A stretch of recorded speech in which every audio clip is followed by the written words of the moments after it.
বিগত দিনে যে রাজনীতি বাংলাদেশে চলেছে, বিগত দিনে শাসন চলেছে, যে জুলুম নির্যাতন চলেছে, যে চাঁদাবাজি চলেছে, সন্ত্রাস চলেছে, নৈরাজ্য চলেছে, আমরা এগুলো চাই না। দেশের মানুষ এই বিগত 53 বছর যে রাজনীতি হয়েছে এই রাজনীতি আর চায় না। ঠিক না ভাই? এখন যদি একটা নির্বাচনের মধ্য দিয়ে আবার আমরা সেই আগের রাজনৈতিক অবস্থায় ফিরে যাই, আগের দুঃশাসনে ফিরে যাই, আগের নৈরাজ্য এবং প্রতিহিংসার রাজনীতি ফিরে যাই, তাহলে কেন এত মানুষ রক্ত দিল? কেন আমাদের সন্তানরা রক্ত দিল? কেন এত আত্মত্যাগ? আমাদের ছাত্র ছাত্রীরা, শ্রমিকরা কেন এত আত্মত্যাগ করলো, এত রক্ত দিল, এত শাহাদত বরণ করলো? এগুলো ব্যর্থ হবে, বৃথা যাবে। এই জন্যে আজকে যারা কিছুটা সচেতন, কমপক্ষে নৈতিক কিছুটাও নৈতিকতা আছে, ইসলাম পালন করেন আর না করেন, অনেকে ইসলাম পালন করে, অনেকে করে না, কিন্তু নিরাপত্তা সবার জন্য দরকার। ঠিক না? শান্তি সবার জন্য দরকার। আমরা বলবো যারা শান্তি চায়, যারা নিরাপত্তা চায়, তাদেরকে গভীরভাবে ভাবতে হবে। ইসলামী সংগঠনগুলোকে আপনারা শত্রু মনে করবেন না, আতঙ্কের কারণ মনে করবেন না, বরং তারা আপনাদের বন্ধু, আপনাদের দরদি বন্ধু। শ্রমিক ভাইরা তারা সবচেয়ে বেশি নিপীড়িত, নির্যাতিত। তারা হালাল রুজি রোজগার করে, কিন্তু তাদের একটা অনিশ্চয়তায় থাকতে হয়, তাদের চাকরি থাকবে কি থাকবে না। ফ্যাক্টরি মালিক পক্ষ দেশের সম্পদ এই ব্যাংক থেকে কোটি কোটি টাকা, শত কোটি টাকা, হাজার কোটি টাকা লোন নিয়ে তারা মিল ফ্যাক্টরি ইন্ডাস্ট্রি করে, তারপরে এগুলো তারা নিজেরা ভোগ বিলাসিতা করে, কিছুদিন পরে মিল ফ্যাক্টরি বন্ধ করে দেয়। হাজার হাজার শ্রমিকের চাকরি চলে যায়, তারা পথে বসে যায়, তাদের অনিশ্চিত ভবিষ্যৎ। ঠিকই ভাই? তো এটা কেন? এই বর্তমান এই রাষ্ট্র ব্যবস্থা এই শ্রমিকদেরকে অনিরাপদ করেছে। শ্রমিকদের স্বার্থ তারা রক্ষা করে না, বরং তারা পুঁজিপতিদের, লুটেরাদের স্বার্থে তারা আজকে এই এমন ব্যবস্থাপনা তৈরি করেছে যে শুধুমাত্র পুঁজিপতি লুটেরারাই এখান থেকে সুবিধা পায়। তারা ব্যাংকের টাকা নিয়ে মেরে দেয়, তাদের কিছু হয় না। কিন্তু আজকে দেখেন এই শ্রমিকদের, তাদের কিন্তু চিকিৎসারও ব্যবস্থা নাই, তাদের ছেলে মেয়েদের ভালো স্কুল কলেজে পড়াশোনা করাবে ওরকম কোনো ভালো স্কুল কলেজও নাই। অথচ দেখবেন বাংলাদেশের সকল সেক্টরে যারা আর্মি আছে, আর্মিদের সন্তানদের জন্য বড় স্কুল কলেজ ইউনিভার্সিটি আছে, নাই? তাদের পরিবার পরিজনের ফ্রি চিকিৎসার ব্যবস্থা আছে, পুলিশেও আছে, সরকারি কর্মকর্তা কর্মচারীদের আছে কি নাই?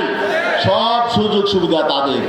আর শ্রমিকদের জন্য তোমরা উপার্জন করতে পারলে খাইবা, না পারলে খাইবা না। তোমাদের উপার্জন থেকে তোমাদের বাচ্চা কাচ্চারা পড়াশোনা করবে, তোমাদের উপার্জন থেকে তোমরা চিকিৎসা ব্যবস্থা তোমরা পাবে। তারপরে ভালো কোনো হাসপাতালেও যাইতে পারে না, ভালো কোনো শিক্ষা প্রতিষ্ঠানে যাইতে পারে না। এমন একটি সমাজ ব্যবস্থা গড়ে উঠেছে যেখানে গরিব আরো গরিব হয়, হাড্ডি ছাড়া পরিণত হয়। শ্রমজীবী মেহনতি মানুষ, তাদেরকে শোষণ করা হচ্ছে। এই স্বাধীনতার পর থেকে শুধুমাত্র যারা ক্ষমতায় ছিল তারা এই স্বাধীনতা ভোগ করেছে, তাদের আশেপাশে কিছু লোক তারা আঙুল ফুলে বট গাছে পরিণত হয়েছে, কিন্তু আমাদের দেশের গরিব মেহনতি মানুষ, শ্রমজীবী মানুষ তারা বঞ্চিত হয়েছে। আরেকটা শ্রেণী বা বঞ্চিত হয়েছে, সেটা হলো ইসলামপন্থী মানুষ। আজকে বৈষম্য বিরোধী আন্দোলন হয়েছে, ছাত্রদের কোটা, তাদের চাকরি হয় ঠিক আছে, কিন্তু একটা কোটা ব্যবস্থা আছে তাদের, সেই জন্য তারা আন্দোলন করেছে, সংগ্রাম করেছে, এমনকি সরকারকে হটিয়েছে। কিন্তু এই দেশে যারা মাদ্রাসায় পড়াশোনা করে তাদের তো চাকরিই নাই, কোটা তো পরের কথা, তাদেরকে কওমি মাদ্রাসায় যারা পড়ে তাদের কি নাই? সরকারি চাকরির কোনো ব্যবস্থা নাই। তাহলে কারা বেশি নির্যাতিত, কারা বেশি বৈষম্য শিকার? যারা ওলামায়ে কেরাম, মাদ্রাসার ছাত্র, কিন্তু তারা এই দেশের অনুগত নাগরিক, তারা ধ্বংসাত্মক রাজনীতি করে না, তারা ওইভাবে আন্দোলন সংগ্রাম করে না, কিন্তু তারা শুধুমাত্র আল্লাহ এবং আল্লাহর রাসূলের ইজ্জত রক্ষার জন্য তারা জীবন দেয়, ঠিক না? বিগত ৭১ এই স্বাধীনতা পরবর্তী এই দীর্ঘদিন, এই ৫৩ বছর এই আলেম ওলামাদের উপর বৈষম্য করা হয়েছে, মাদ্রাসা ছাত্র শিক্ষকদের উপর বৈষম্য করা হয়েছে। শুধু তাই না, যারা ইসলামী শাসন অনুযায়ী নিজেকে গড়ে তুলতে চায়, যারা ইসলামী রাজনীতি করে, যারা ইসলামী সমাজ চায়, মানুষের সত্যিকার অধিকার প্রতিষ্ঠার জন্য যারা কাজ করে, তাদের উপরে বৈষম্য করা হয়েছে, তাদেরকে নির্যাতন করা হয়েছে, নিপীড়ন করা হয়েছে, তাদেরকে বিভিন্নভাবে তুচ্ছ-তাচ্ছিল্য করা হয়েছে, ঠিক না? এখন দেখি আওয়ামী লীগের ভাষায় বড় একটা রাজনৈতিক দল তারাও কথা বলে। এক সময় আওয়ামী লীগ বলতো মৌলবাদীদেরকে এই দেশ থেকে শিকড় শুদ্ধা উপড়ায় ফেলা হবে, ঠিক না? এখন দেখছে আবার বিএনপিও বলা শুরু করছে মৌলবাদীদেরকে ক্ষমতায় যাইতে দেওয়া হবে না, কি ঠিক না? তার মানে আওয়ামী লীগ যেইভাবে এই জাতিকে বিভক্ত করেছিল, বিভক্ত করে তারা যেভাবে বিদেশি শক্তির এজেন্ডা বাস্তবায়ন করেছিল, ঠিক এমনি ভাবে আমরা দেখতে পাচ্ছি এই বড় দলটি তারা এই জাতিকে বিভক্ত করার দিকে যাচ্ছে। এই জন্যই আমাদের সকল ইসলামী শক্তিকে ঐক্যবদ্ধ হতে হবে। আমাদের নিজেদের শক্তিতে আমাদেরকে দাঁড়াতে হবে। আমরা আর ব্যবহৃত হতে চাই না। আমি বলবো এই এলাকায় বেশিরভাগ মানুষ শ্রমজীবী ভাই, আপনারা যে প্রকৃত অর্থে নিজেদের অধিকার প্রতিষ্ঠা করতে চান, আসুন যারা ভালো মানুষ তাদের নেতৃত্বে আমরা ঐক্যবদ্ধ হই। আর যারা চাঁদাবাজি করে, নৈরাজ্য করে, সন্ত্রাস করে এবং যারা কালো টাকা ব্যবহার করে আমাদের জনশক্তিকে বিভক্ত করতে চায়, তাদের পেছনে আর আমরা বিভ্রান্ত হতে চাই না। এখন আমরা দেখতে পাচ্ছি বর্তমানে দেশে একটা অন্তর্বর্তীকালীন সরকার আছে, তারা ক্ষমতা গ্রহণ করেছে আগস্টের ৮ তারিখ, আজকে ৬ মাস হয়ে গেছে। ৬ মাসে আমরা যা দেখতে পাচ্ছি, তারা রাষ্ট্রের প্রকৃত কোনো নিয়ন্ত্রণ নাই। যেভাবে রাষ্ট্রকে নিয়ন্ত্রণ করার কথা ছিল, আইন শৃঙ্খলা পরিস্থিতি নিয়ন্ত্রণ করার কথা ছিল, মানুষের যানবাহনের নিরাপত্তা দেওয়ার কথা ছিল, এবং এই ফেসিবাদী শক্তি, খুনি এবং টাকা পাচারকারীদেরকে যেভাবে বিচার করার কথা ছিল, তারা সেভাবে কিছুই করতে পারে নাই। যে কারণে কিন্তু আজকে আমরা দেখতে পাচ্ছি গত ২-৩ দিন যাবৎ এই ফেসিবাদ বিরোধী আন্দোলনে যারা নেতৃত্ব দিয়েছিল ছাত্র যুব সমাজ, তারা কিন্তু বিভিন্ন জায়গায় নিজেরা আইন হাতে তুলে নিয়েছে।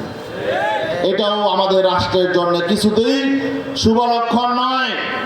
এখন একটি সরকার আছে, প্রশাসন আছে, কেউ যদি অন্যায় করে বিচারিক প্রক্রিয়ায় তাকে শাস্তি দিতে হবে, কিন্তু বিনা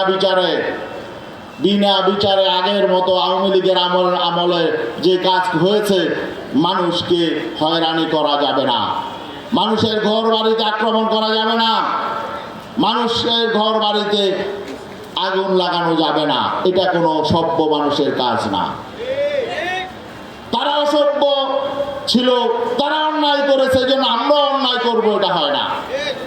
সব কিছু আজকে আমরা দেখতে পাচ্ছি এই অন্তর্বর্তীকালীন সরকারের পরিকল্পনাহীন কাজের কারণে, এবং তাদের মধ্যে দ্বিধাদ্বন্দ্বের কারণে, এবং তাদের মধ্যে এই জুলাই বিপ্লবের প্রকৃত স্পিরিট না থাকার কারণে আজকে দেশে বিশৃঙ্খলা তৈরি হচ্ছে। আমরা বিশৃঙ্খলা চাই না, আমরা একটা জায়গায় এক থাকতে চাই, সেটা হলো এই পতিত ফেসিবাদী স্বৈরাচার আওয়ামী লীগ, এই দেশ বিরোধী শক্তি। আওয়ামী লীগ কোনোদিন দেশের কল্যাণে কিছু করে নাই, মানুষের কল্যাণে কিছু করে নাই। এদেশকে তারা ভালোবাসতো না। এদেশকে তারা ভালোবাসলে তারা এদেশেই থাকতো। তারা যে দেশকে ভালোবাসে ওই দেশে তারা পালায় গেছে। আমাদেরকে বলতো পাকিস্তান চলে যাওয়ার জন্য, কি ঠিক না?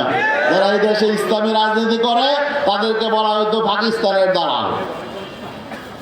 এই পর্যন্ত একজন ইসলামপন্থী মানুষ, ইসলামী রাজনীতি দলের নেতা কর্মী পাকিস্তান পলাইছে? কিন্তু তোমরা তো এই 5ই আগস্টের আগে থেকেই তোমাদের প্রিয় সেই দেশ ইন্ডিয়ায় পালানো শুরু করছো। এখন আবার ইন্ডিয়ায় বসে তারা আবার দেশের বিরুদ্ধে ষড়যন্ত্র করছে। ভারত আবার বলছে আমাদের সাথে তারা সম্পর্ক উন্নয়ন করতে চায়। তো সম্পর্ক উন্নয়ন করতে চাইলে এই আমাদের দেশের শত্রু, অপরাধী, খুনি, এদেরকে কেন তোমরা প্রশ্রয় দিয়েছো?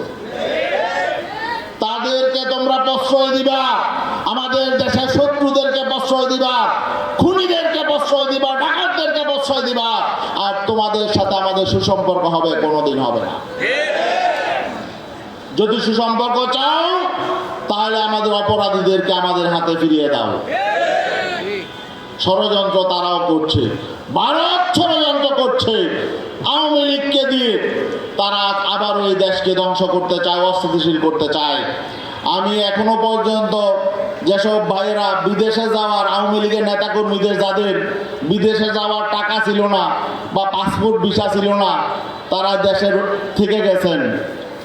আওয়ামী লীগ আপনাদেরকে ছেড়ে তো আপনাদের মা পলাইছে, কি ঠিক না? আপনাদের দরদ কিন্তু ছিল না। সে তো দেশকেও ভালোবাসতো না, এবং তার দলের, আমি বলবো সে দেশকে যেমন ধ্বংস করেছে, এই আওয়ামী লীগের মতো একটা রাজনৈতিক দলকেও সে ধ্বংস করেছে। সে তার নিজের পরিবার পরিজনকে আগেই বিদেশ পাঠায় দিছে, কিন্তু নেতা কর্মীদেরকে অরক্ষিত অবস্থায় রেখে গেছে। আজকে যারা আওয়ামী লীগ করছেন, দেশে বিভিন্ন জায়গায় লিফলেট বিলাইতে চান, বিভিন্ন জায়গায় উঠা মিছিল করতে চান, আপনাদের লজ্জা হয় না? তার জন্য এগুলো করতে চান যে আপনাদেরকে ছেড়ে পালিয়ে গেছে। লজ্জা হওয়া উচিত। আপনাদের বিবেক বুদ্ধি নাই? আপনারা সেই দলের জন্য আবার আন্দোলন করতে চান, তাদের বিরুদ্ধে আপনারা আন্দোলন করতে চান, তার পক্ষে হয়ে যারা এই দেশটাকে ধ্বংস করেছে, আপনাদেরকে ধ্বংস করেছে, আপনাদের ভবিষ্যৎকে ধ্বংস করেছে। আমি বলবো আওয়ামী লীগের সেসব ভাইদের যদি ন্যূনতম কাণ্ডজ্ঞান থাকে, আপনারা আওয়ামী লীগ ছেড়ে তওবা করে দেশ গঠনের কাজে নৌখন। আর বাকি আজকে ইসলামী আন্দোলন বাংলাদেশ আলহামদুলিল্লাহ বাংলাদেশে একটা আস্থার পরিবেশ তৈরি করেছে। জুলাই বিপ্লবে আমরা প্রকাশ্যে ছাত্রদের সামনে রাজনৈতিক দল হিসাবে ভূমিকা রেখেছিলাম। শুধু তাই নয়, বিগত দিনে আমরা গঠনমূলক রাজনীতি করেছি, আন্দোলন করেছি। আগামী দিনে ইনশাআল্লাহ আমরা একটা গঠনমূলক রাজনীতি করতে চাই, মানুষের অধিকার মানুষের কাছে ফিরিয়ে দিতে চাই। আমরা এই ক্ষমতায় যাবো এটা বলি না, আমরা জনগণকে ক্ষমতায় নিতে চাই। জনগণের সঠিক প্রতিনিধিত্ব, ভালো মানুষ যাতে ক্ষমতায় যেতে পারে, আমরা এটা চাই। এই জন্য জনগণের প্রত্যাশা হলো এবার অতীতে যারা ক্ষমতায় গেছে তারা, তাদের রাজনীতি কি, তাদের শাসন কি, এটা আমরা দেখেছি। অতীতে 3টা দল ক্ষমতায় গেছে, আওয়ামী লীগ, বিএনপি, জাতীয় পার্টি, ঠিক না? এদের শাসন কেমন, এদের চরিত্র কেমন, এদের রাজনীতি কেমন, এদের অর্থনীতি কেমন, এগুলো আমরা দেখেছি, দেশবাসী দেখেছে। মানুষ এখন বিকল্প চায়, আর বিকল্প হিসেবে মানুষ এখন ইসলামী শক্তিকে ক্ষমতায় চায়, ঠিক না? মানুষের প্রত্যাশা পূরণের জন্য আমরা এবার সকল ইসলামী শক্তি কাছাকাছি আসার চেষ্টা করছি। আপনারা দোয়া করবেন। আমাদের মধ্যে নানা মতপার্থক্য থাকতে পারে, দেশের জন্য, মানুষের প্রত্যাশা পূরণের জন্য এবার একটা পরিবেশ তৈরি হয়েছে। আমরা আশা করছি ইনশাল্লাহ আগামীতে ইসলামী শক্তি যদি ঐক্যবদ্ধ হয়, তাহলে আপনারা সারা দিবেন তো ইনশাল্লাহ? জনগণ সারা দিবে তো ইনশাল্লাহ? ইনশাআল্লাহ আমরা মানুষের হৃদয় জয় করি। এই কালো টাকা আমাদের নাই, পেশি শক্তি আমরা দেখাতে চাই না, শক্তি আমাদেরও আছে, কিন্তু আমরা পেশি শক্তি ব্যবহার করে আমরা রাজনীতি করতে চাই না। কালো টাকা আমাদের কাছে নাই, আমাদের কাছে আছে ভালোবাসা। আমরা মানুষের কল্যাণের জন্য, মানুষের হৃদয় জয় করে আমরা মানুষের অধিকার প্রতিষ্ঠার জন্য রাজনীতি করি।